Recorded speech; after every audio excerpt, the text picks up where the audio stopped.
Ayer se realizó en el Congreso de la República la interpelación al presidente del Consejo de Ministros, Gustavo Adriancén, a quien tenemos el gusto de tener aquí en los estudios de Noticias Matinal. Son 5 horas con 10 minutos aproximadamente, ministro, que usted estuvo en el Congreso de la República, donde dio a conocer las acciones multisectoriales que viene realizando el Ejecutivo en diversas materias, en diversos temas. Pero quisiéramos iniciar con lo que está ocurriendo en estos momentos en Lima y en el Callao, ¿no? Que es esta movilización, este paro de transportistas, porque si bien es cierto, se dan a conocer diariamente las acciones de la Policía Nacional, ministro, con el apoyo de las Fuerzas Armadas, todavía hay una percepción por parte de la ciudadanía que no se está haciendo lo suficiente, probablemente porque continúan los casos de extorsión, continúan los asesinatos.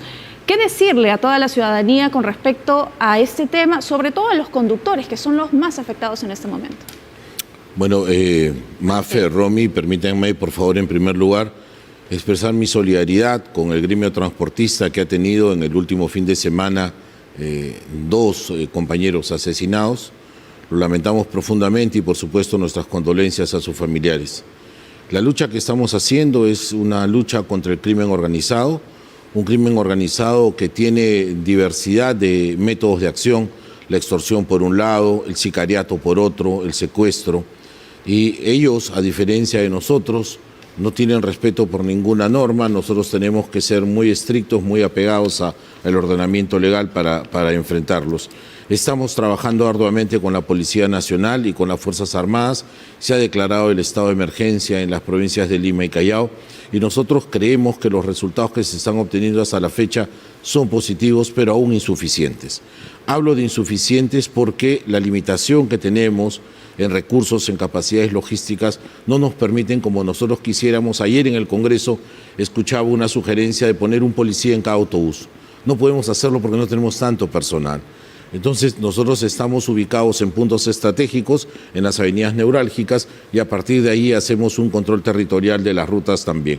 Sin embargo, hoy día, por ejemplo, y algo que yo quiero destacar, hoy día nosotros, bueno, lo anunciaba yo ayer, la lucha contra el crimen organizado y la delincuencia urbana demanda la participación de todos, no solamente es policía, no solamente Fuerzas Armadas, necesitamos también al Ministerio Público, al Poder Judicial y a todas las entidades del sistema de administración de justicia colaborando, pero necesitamos también al Congreso de la República. ¿Por qué refiero al Congreso de la República? El día de hoy se va a llevar adelante un pleno temático que solamente tiene como propósito la seguridad. ¿Y por qué destaco esto? Porque tenemos hoy día la oportunidad de que los congresistas de la República se pongan al lado de la lucha contra el crimen organizado y aprueben leyes que le brinden herramientas a nuestra Policía Nacional y a nuestras Fuerzas Armadas para que puedan combatir más eficientemente el crimen. Terrorismo urbano. El terrorismo urbano, por ejemplo, es una propuesta del Poder Ejecutivo que lo necesitamos para poder imponer sanciones mucho más drásticas a estos criminales y que eventualmente nos podrían llevar, como también se hablaba el día de ayer, a la declaratoria de estado de sitio. Pero voy a decir algo más, algo tan elemental y que ya es un clamor popular, es el regular el tránsito en motos lineales. Con espanto vemos cada vez que los motociclistas van transitando acompañado de un pasajero, el conductor, y ese pasajero es el sicario, el que atenta, el que asesina a nuestros transportistas. Si nosotros prohibiéramos el transporte en motos lineal de 2 personas, si nosotros exigiéramos que los cascos estén debidamente identificados, el casco con la moto, si nosotros prohibiéramos de alguna manera que se puedan utilizar los cascos, ¿qué es lo que vemos nosotros frecuentemente? Se asalta una farmacia y el tipo entra en casco. Se asalta un chifa, un restaurante, una pollería y el tipo está en casco. Se pone una dinamita en algún local y el tipo está en casco. Y el casco es como un pasamontañas, pero mucho más sofisticado, pero no me permite identificar al criminal. Entonces, esto solamente por poner una perla dentro de un ordenamiento legal que es necesario se apruebe desde el Congreso de la República, repito, para dar herramientas legales a nuestras Fuerzas Armadas y a la Policía Nacional para que puedan combatir más eficientemente el crimen. Ahora, y para hoy, ministro, ya en reuniones anteriores se había reunido el Ministerio del Interior, sí, el ministro del Interior con el gremio de transportes, colegios. Sin embargo, al parecer, pues, algo no está de repente concretándose de la mejor manera. ¿Qué se puede anunciar para hoy, para este gremio de transportes, en respuesta a la paralización que se está cumpliendo? Mire, yo lo que estoy en condiciones de informar es que vamos a seguir redoblando el trabajo que estamos haciendo. Yo tengo que reconocer el justo derecho que tienen los transportistas de expresarse a través de esta protesta. Lo lamento, hubiera querido que los diálogos de ayer en la noche y de días anteriores hubieran prosperado y hubieran podido servir para persuadir a nuestros transportistas de que esta no es la mejor manera de luchar contra el crimen. Paralizar un país, no un país, exagero, paralizar a las provincias de Lima y Callao le significa muchísimo dinero al Estado. Dinero que además necesitamos también para combatir la delincuencia. Entonces, comprendiendo y solidarizándome como ya lo hice, no dejo de creer también que esta medida debe tener un carácter excepcional y cuando no hasta único. No nos ayuda en la lucha contra la delincuencia y la paralización, respetamos por supuesto, y yo tengo que felicitar que hasta ahora, 7:23, no hay ningún brote de violencia significativo, el paro es un paro pacífico, como se habían comprometido los transportistas, y algo muy importante, ellos se han preocupado además de alejar cualquier pretensión de utilización política en su manifestación. Entonces, es un paro absolutamente gremial que nosotros respetamos y confiamos en que el diálogo va a continuar y que ellos van a ver progresivamente cómo mejoramos con con este problema. ¿Qué sería entonces, disculpe señor ministro, reforzar las medidas de seguridad, seguir atacando a estas organizaciones criminales porque necesitan una respuesta, sí, tal vez a lo que hoy se está cumpliendo? Sí, mire, entre otras cosas, algo que necesitamos y resulta imprescindible es que contribuyan con nosotros denunciando la extorsión. Entonces, allí también ese es un punto de partida.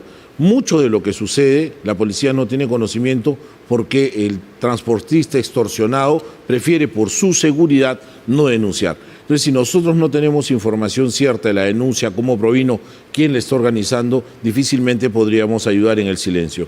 Lo que vamos a hacer nosotros es fortalecer, por ejemplo, la capacidad de vigilancia. Queremos en las rutas establecer cámaras dinámicas conectadas con la Policía Nacional para ver cómo se pueden movilizar estas acciones.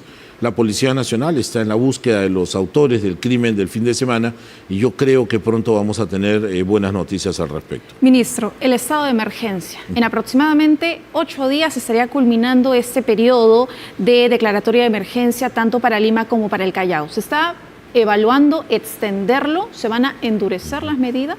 A ver, nosotros estamos en una evaluación día a día. La señora Presidenta Constitucional dirige desde Palacio de Gobierno el cuarto de guerra y allí se hace una evaluación muy detallada de las acciones y de los resultados que está dando el estado de emergencia. Nosotros no olvidemos también aquí que hace aproximadamente 3 semanas, cuando los sucesos de violencia propiciaron la declaratoria del estado de emergencia, era un clamor popular también el estado de emergencia, porque hay una sensación de seguridad que genera. Después de 3 semanas nosotros creemos que los resultados son buenos, insuficientes, cierto, pero buenos en comparación a lo que teníamos. Entonces, vamos a evaluarlo, la decisión aún no se ha tomado, tenemos que escuchar también la recomendación de la Policía Nacional y Fuerzas Armadas, de ninguna manera, como tampoco se descartan adoptar otras medidas. Ayer en el Congreso de la República había quien decía que teníamos que instaurar, por ejemplo, el toque de queda en las provincias de Lima y Callao. Propuestas que naturalmente serán puestas sobre la mesa para evaluar su oportunidad y su conveniencia. Ahora, usted había señalado hace unos minutos sobre las motos lineales. La Defensoría del Pueblo ya le ha hecho llegar, sí, señalaron una propuesta para poder limitar el horario, digamos, o restringirlo durante 12 horas al día, de 6 de la tarde a 6 de la mañana y que sea un ocupante durante el día. ¿Ustedes están a favor entonces? Mire, allí tendríamos que ver, por ejemplo, los atentados del fin de semana han sido a la luz del día. Sí. Entonces, no sé si el horario es lo más conveniente. Yo sí comparto, y esta es una opinión personal, no quisiera comprometer al gobierno en ello, yo sí comparto que en las motos lineales debería ir solamente un pasajero. Y si se demora mucho, evaluarlo del casco también. Pero esta propuesta, como las que surjan, me parece que tiene que ser llevado el proyecto del Defensor del Pueblo, seguramente ha de ser acogido también por algún congresista en el pleno que va a haber hoy, y a partir de ahí una solución. Repito, aquí todos tenemos que participar. No es posible, y vuelvo sobre lo que siempre decimos, la policía los captura, el Ministerio Público los libera, a la semana siguiente vuelven a cometer un crimen. ¿Cuántos delincuentes hemos atrapado 2, 3, 4 veces? Entonces allí también tenemos que hacer las cosas de mejor manera y el Poder Judicial también hacer su papel y todas las entidades del sistema de administración de justicia comprometidos. Y algo que no se dice y que resulta sumamente importante es la participación ciudadana. Nosotros, los ciudadanos, tenemos que ser artífices, tenemos que ser protagonistas en la lucha contra el crimen. Las juntas vecinales es un modelo de organización fantástico que en cada barrio están dando resultados y advirtiendo de potenciales riesgos. Ahora, señor ministro, ¿qué se va a hacer con los extranjeros? Porque la data nos habla de los crímenes cometidos por ciudadanos extranjeros, cuando también se hizo un llamado a los dueños, por ejemplo, de viviendas, que sepan o sumen, por ejemplo, a esta data quiénes están delinquiendo, porque también podría incluirse a los propietarios de estos inmuebles, porque estos sicarios viven en algún lugar y de una u otra manera los vecinos también saben que tienen algún movimiento pues poco habitual. ¿Qué se va a hacer frente a estos ciudadanos que están al margen de la ley y que incluso publican sus crímenes a manera de amenazar a los otros transportistas, como lo que ocurrió en la Avenida Venezuela recientemente? Sí, la verdad es que nosotros ahí tenemos ya una posición adoptada desde el gobierno. La situación en la región es una situación complicada. Después de Colombia, el Perú es el país que más ciudadanos venezolanos tiene.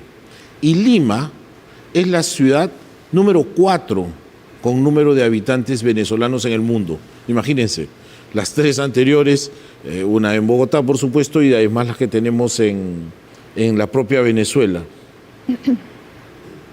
Pero esta gran concentración de ciudadanos venezolanos nos obliga, en primer lugar, a aceptar que nosotros como país migrante en algún momento también estuvimos allá. Y nosotros hemos acogido las diferentes olas de ciudadanos venezolanos que han venido. Progresivamente hemos sido testigos también que desde los primeros que llegaron y se insertaron perfectamente en el tejido social, y hoy día trabajan y han hecho sus vidas y están perfectamente asentados en el país, han llegado otros que se han mantenido al margen de la ley. Aquí tenemos que distinguir el trigo de la paja y en ese esfuerzo lo que queremos hacer es pensar en la posibilidad de iniciar o reiniciar un proceso de formalización. Algún ciudadano venezolano que por X razones se le vencieron sus documentos o no tuvo oportunidad de hacerlo, X motivos, hoy día va a tener oportunidad de formalizarse. Luego de ello tendríamos ya un mapa absolutamente sincerado de cuántos son, quiénes son, dónde están, qué es lo que están haciendo. Quienes no acudan a esta formalización es porque definitivamente se van a mantener al margen de la ley, los que los haría ciudadanos potencialmente expulsables del país. ¿Qué problema tenemos? Ya hemos arreglado un primer punto. Antes los poníamos fuera de nuestra frontera y regresaban. Regresar hoy día ya constituye delito, porque estar indocumentado en el país en ese momento lo único que puede generar es que te expulsemos, nada más. Pero si tú eres expulsado y regresas, ya cometes un delito, entonces podrías ir a prisión. Número 1. Número 2, nosotros queremos, como lo habías mencionado, Romy, nosotros queremos que todos los ciudadanos venezolanos que, por ejemplo, solicitan un contrato de alquiler, estén debidamente documentados. Y hay que convertir a aquel que alquila en protagonista de esta vigilancia. Deme usted su tarjeta de residencia, deme usted sus documentos de identidad. Lo mismo tenemos que hacer con el que contrata a un ciudadano venezolano. Y lo mismo tenemos que hacer con un sistema que nos permita verificar, por ejemplo, dónde van los dineros, producto de la extorsión, por ejemplo. Dicen que se cobran miles de soles. Muy bien, ¿qué se hace con ese dinero? ¿Se está enviando a Venezuela? ¿Qué recursos se están utilizando? ¿Qué vías se están utilizando? ¿Agencias bancarias o alguna otra? Nosotros lo que queremos además es tener una vigilancia más estricta. Nosotros lamentamos profundamente que algunos criminales vengan a manchar o a perturbar la presencia de ciudadanos venezolanos, ciudadanas venezolanas perfectamente insertados en el país. Permítanme, por favor, dentro de este tema de la lucha contra el crimen, referirme a los teléfonos celulares. Hemos iniciado la primera etapa de un apagón telefónico de teléfonos celulares que están probadamente siendo utilizados por el crimen. Gente que tiene 2, 3, 10 números, 2, 3, 4, 5, 10 emails, ¿Qué hemos hecho? Hemos hecho un primer apagón, pero es el primero de otros que van a haber hasta que saquemos del mercado 1,5 millones de teléfonos. De esta manera, lo que nosotros hacemos es decirle al delincuente que está utilizando esos teléfonos clonados que no lo vamos a tolerar. Y aquí yo quisiera hacer una advertencia. El criminal se va a dar cuenta que su teléfono ya no está trabajando y probablemente vaya y pida el teléfono de Maffer, por ejemplo, No cometan el error de prestar sus teléfonos celulares a ninguna persona que esté comprometida con actos criminales, porque eso los convierte en cómplices. Y ustedes van a tener que ir junto con los criminales a dar explicaciones ante la justicia por el uso de esos teléfonos celulares que están comprometidos con la extorsión. Ahora, y este 1.5 millones de líneas detectadas que están inmersas en la criminalidad, ¿son el total, el universo o solamente un grupo detectado? Hasta este momento sí, Maffer. El total hasta este momento es 1.5 aproximadamente, ya 300.000 han salido con el apagón, pero progresivamente. No olvidemos también que esto se va incrementando, porque ¿qué hacen los delincuentes? Cada vez que te roban un teléfono celular, van a estos antros de delincuencia, donde también hay quienes cambian estos emails, entonces va alimentándose, me dejo entender, van robando y van apareciendo más. Este 1,5 millones hoy día ha tenido 300.000 menos, pero va a seguir avanzando esto. Y ahí también me hacen ustedes recordar otra cosa sumamente importante. Si yo te robo el celular, Maffer, estoy cometiendo el delito. Luego, si tú compras el teléfono, eres un receptador, ¿no es cierto? Muy bien. Pero nosotros tenemos, y esto también se está viendo, se está terminando de evaluar, que también haya pena para el que va a comprar un teléfono. Tú deberías comprar teléfonos únicamente en lugares autorizados. He sabido que, por ejemplo, me voy a referir al centro oeste de las Malvinas.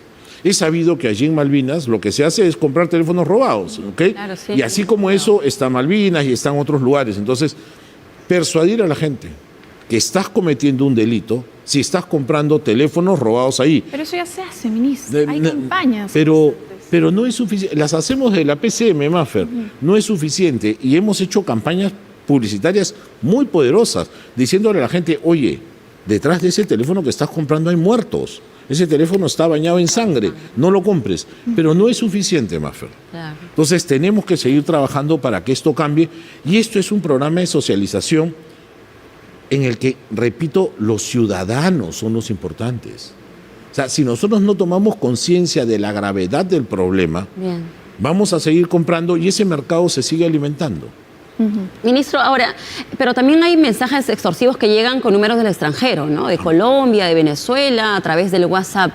Y también, ¿cuál es ese trabajo que se está haciendo, por ejemplo, con la Policía Nacional respecto a que rápidamente delincuentes comunes están transitando a ser extorsionadores? Porque es el delito más fácil, una foto, armas, un audio, y ya fácil están solicitando dinero al vecino, al comerciante pequeño, y también con el tema de las cárceles, porque estamos deteniendo a personas y hay esta suerte de ¿y a dónde van todos ellos, no? Toda esta cantidad de personas que terminan siendo apresadas. Hay un hacinamiento, hay realmente este trabajo de que siguen aumentando este índice de criminalidad desde los mismos penales. Sí. Nosotros tenemos un problema muy serio de hacinamiento en los penales, un problema que no es de hoy. Ya el Tribunal Constitucional se pronunció hace muchos años diciéndole al Perú que había un estado de cosas inconstitucional que había que resolver, el plazo se vence en mayo. Tenemos una capacidad de albergue que se duplica la capacidad de internos que tenemos. O sea, hay el doble de internos versus la capacidad de albergue. Y aquí tenemos un problema muy serio, Romy. Queremos construir más prisiones. Y la pregunta es, ¿y dónde las vamos a poner? Ayer en el Congreso, 2 congresistas de Tacna se oponían abiertamente a la ampliación de Chayapalca y pedían que cerremos Chayapalca. Yo he estado 2 veces en Chayapalca. Y en Chayapalca no hay nada. Tú te paras en Chayapalca y alrededor de Chayapalca solamente ves una pampa, casi 5.000 metros de altura. Que se haga una lista y se puede comprobar lo que estoy diciendo. ¿Cuántas visitas reciben esos internos? 1 al año, y esto es, quizá ninguna. Y esa gente sabe que ahí se va a morir, porque ahí están los condenados a cadena perpetua. Te digo, ¿cómo vamos a hacer más penales si cuando quieres poner un penal en un distrito el alcalde se opone? el alcalde distrital, se opone el alcalde provincial, se opone el gobernador regional. Entonces, ¿cuál sería la vía? Entonces, me dejo entender, eso es un problema serio y por eso llamo a la participación de todos los ciudadanos. Si a nosotros no nos dan, vamos a llamarlo, la licencia social, los distritos, la provincia, las regiones para hacer penales, ¿dónde los vamos a poner? Acabo de escuchar, por ejemplo, que hay una propuesta del Congreso para que los criminales puedan purgar condenas en otros países. Un poco el modelo que se ha seguido en los Estados Unidos con El Salvador. Pero, ¿acaso tenemos necesidad de hacer eso? Miren, hoy día las prisiones ya no son aquellas prisiones viejas de unos muros de 1 metro, 6 metros de piso, donde nadie se escapa.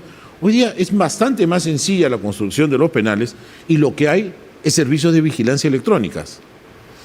Entonces, hoy día podríamos estar en condiciones de hacer algo distinto. Escuché con gran satisfacción el sábado pasado que estuve en Patás del gobernador regional de que hay la propuesta en las alturas de La Libertad hacer un nuevo penal en 20 hectáreas que han sido ofertados, ofrecidos por la propia comunidad. Entonces, ese tipo de experiencia necesitamos y nuevamente mi llamado. En esto tenemos que colaborar todos. ¿Dónde vamos a poner tantos criminales que hay? Las cárceles son una bomba de tiempo. Afortunadamente, por la gestión que se está haciendo de los penales, eso no estalla, pero donde hay uno, donde debe haber uno, hay como 5 internos. Y eso no solamente no es saludable, sino peligroso. Y construir más prisiones, tenemos el presupuesto, se han asignado más de 3.000 millones para estas actividades. Necesitamos los lugares, los permisos para poder construir. ¿Hay algunos proyectos para este año? Sí, tenemos además proyectos de ampliación de otros penales y aquello va a aumentar un poquito más la capacidad de albergue, pero no soluciona el problema, Romy. Ya necesitamos estructuras mucho más grandes. Y otro tema también, la despenalización que hay, ¿no? Tenemos centenares de internos en los penales que están por el problema de alimentos. Que por favor no se malinterpretan mis palabras. Lo que quiero decir es que ese tipo de individuos probablemente necesitan prisiones diferentes. No necesitan estar en Lurigancho, Castro. Dependiendo del tipo de crimen, nosotros deberíamos tener a los internos. Bien. Ahora, ministro, la pena de muerte en nuestro país ha sido un tema que ha sido puesto sobre la mesa, ha sido, digamos, tocado por la propia presidenta de la República para que se genere un debate entre la población, incluso por parte del Ministerio de Justicia. También se están realizando estas mesas de diálogo, digamos, de manera descentralizada. Y esto como medida quizás para frenar esta ola de criminalidad también, porque sería para los violadores de menores, sería para los que cometen asesinatos y demás. Pero hay expertos que señalan que sería inviable, que sería un imposible. ¿Cuál es el avance que se tiene con respecto a este tema? Porque es como si hubiera quedado en el aire, es algo que se ha hablado ya desde hace muchos meses. Digamos, ¿se puede generar un debate sobre la pena de muerte en nuestro país? Sí, mira, Mafer, el debate se está produciendo ya a nivel nacional, dirigido desde el Ministerio de Justicia. Yo dejé la cifra de 18 mesas, probablemente hayamos seguido avanzando. ¿Qué es lo que tenemos que hacer? Tenemos que escuchar a la población. Tenemos que saber si ellos están dispuestos a aceptar la pena de muerte. Porque hay que ser muy claros en esto. La pena de muerte en el Perú existe. Constitucionalmente está reconocida para traición a la patria en tiempos de guerra y el delito de terrorismo. Entonces, lo que estamos pidiendo es una precisión que se amplíe para otros delitos como los delitos gravísimos que tú has dicho. A ver, esta es mi lógica. Primero que nada, yo quiero decir que no soy un mortícola, ¿ok? Pero a mí el tiempo y la realidad me han hecho reflexionar sobre el tema. ¿Cómo es posible que nosotros permitamos que dentro de nuestra sociedad sigan pululando los sociópatas? Un sociópata es una persona que no tiene ningún tipo de sentimiento. Viene, te golpea, te mata y sigue caminando como si nada, ¿ok? Un sociópata es eso, alguien que ya no puede vivir en sociedad. Por eso pueden secuestrar a una niña, violarla, asesinarla y pretender desaparecer su cuerpo. Y viven como si nada. Ni siquiera tienen conciencia ni remordimiento de lo que han hecho. Ese sociópata es un irrecuperable. Y la pena, en derecho penal, la pena tiene como propósito además la resocialización. Trabajar para que tú te puedas reinsertar en la sociedad. Y en el caso de estos individuos, de los sociópatas, eso está probadamente como algo imposible. Entonces, ese individuo es hasta cruel mantenerlo en prisión. Y frente a situaciones como estas, extremas, es que se está presentando la propuesta de incluir estos gravísimos delitos dentro de la figura de la pena de muerte. ¿Que hay que trabajarlo? Sí, hay que seguir discutiendo. ¿Que hay que hacer modificaciones a los compromisos internacionales que tenemos? Sí, pues tendríamos que hacerlo. Pero tampoco es un tema que debemos descartar en un escenario como el que estamos viviendo, ¿no? Ministro, disculpe, y en esa línea de aprobarse en el Congreso lo que es este proyecto de lo que es el terrorismo urbano, ¿sí podría aplicarse pena de muerte que se considera el terrorismo también? Nosotros tendríamos que hacer una interpretación, Romy, que permitiría hacer que esta nueva tipificación del delito urbano esté precisamente comprendida dentro de los alcances de la pena de muerte que prevé la Constitución para estos casos. Bien.